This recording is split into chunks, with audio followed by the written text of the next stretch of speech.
L'Américain John Sylvan a inventé la capsule à café et le regrette. Les dosettes qu'il a mises au point dans les années 90 sont faites de plastique et d'aluminium et ne sont pas recyclables.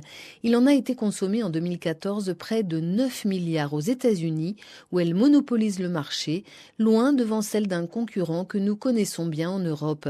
Toutes marques confondues, chaque jour, il se vendrait plus de 5 millions de dosettes de café en France. Celles de la marque leader sont en aluminium, recyclables, mais la plupart finissent à la poubelle au milieu des autres déchets. Fabien de Castilla, cofondateur des Joyeux Recycleurs. Le problème, c'est qu'elles ne sont pas triées, faute de solutions de tri faciles et de points d'apport proches de chez nous. Lorsqu'elles sont triées, qu'est-ce qu'elles deviennent ? Tout dépend des types de capsules. Par exemple, pour les capsules en métallique, celles-ci sont broyées, de sorte que d'un côté, on puisse récupérer l'aluminium, et de l'autre côté, du marc de café, qui peut devenir du compost.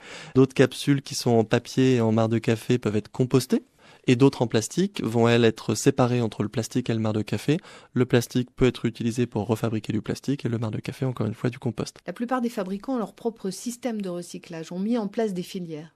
Tout à fait. Soit en propre, soit auprès d'un partenaire. Vous avez mis en place des containers dans certaines entreprises pour récupérer les capsules de café. Est-ce que ça marche ? On a effectivement mis en place des conteneurs pour des capsules de café, du papier, des gobelets. Le tri notamment des capsules de café fonctionne très bien. Dès lors que c'est simple et facile, les gens jouent le jeu. 80% des capsules de café sont recyclables ou biodégradables, mais elles sont alors enfermées dans des emballages en plastique, ce qui ne règle rien. Quant au recyclage, il est très gourmand en énergie, en particulier pour l'aluminium. Les meilleurs déchets sont ceux qu'on ne produit pas. Donc idéalement, soit ne pas boire de café, soit boire du café avec uniquement du marc de café et pas d'emballage. Il existe un compromis, des capsules rechargeables que l'on peut trouver sur Internet.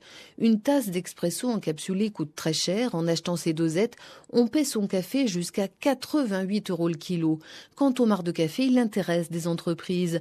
Une l'utilise comme terreau et propose des kits de culture de pleurotes. Une autre le transforme en combustible.